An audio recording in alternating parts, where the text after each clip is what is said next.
Tecencanın oğulları olsun, beyleki dostumuz olsun. Canım yaş oğullar. İnsanın qorsağındaki muhabbeti ol Allah'dan verilýän bir nur. Yoksa goňşa muhabbet etip bolanaga kim qursaňa goýulmasa. Hasa bir döwürde goňşa doğru tanap bilenaq.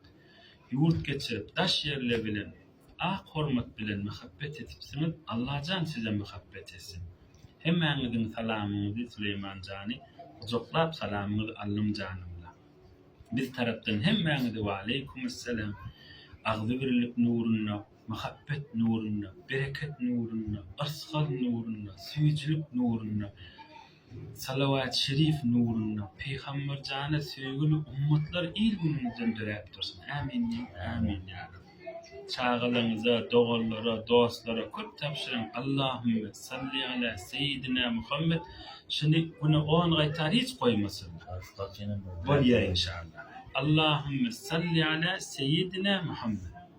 Allahümme salli ala seyyidina Muhammed. Bir Peýgamber jana dostluk kelimesi. Oğam ırsgal inşallah dua deyin. Yani şunu bilin. Şunu 10-15 gaýtar okandan soň Hudaýa ırsgalymyz, abrymyz, imanymyz ýörep dursun diýip şöyle gol çekamaldyr.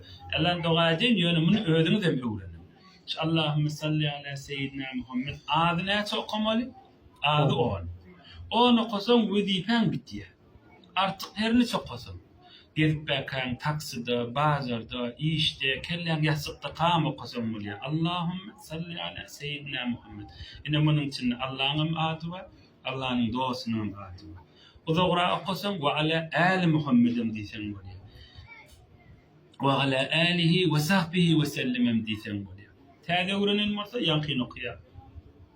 Allahümme salli ala seyyidina Muhammed. On köprek okar. İrinin Hudaýa ırsgalymyza, abrymyza, imanymyza bereket berip dua edäm. İlahi lekel hamdu kullu. Salli ve sellim ala habibika Mustafa seyyidina Muhammed nebiyina. Rızkı halal ver ya. Rızkı wasi. Abrymlarına, hormatlarına, edeplerine, muhabbetlerine, ırsgallarına bereket ver ya. Hiç ýerde horluk görmesinler. Yürekleri giň bolup süýçilikde ýaşasynlar. Peýgamber janyň söýgüli ummaty Medine Munawwara janyň muhabbetinde gülüp ýaşamak nesip etdi.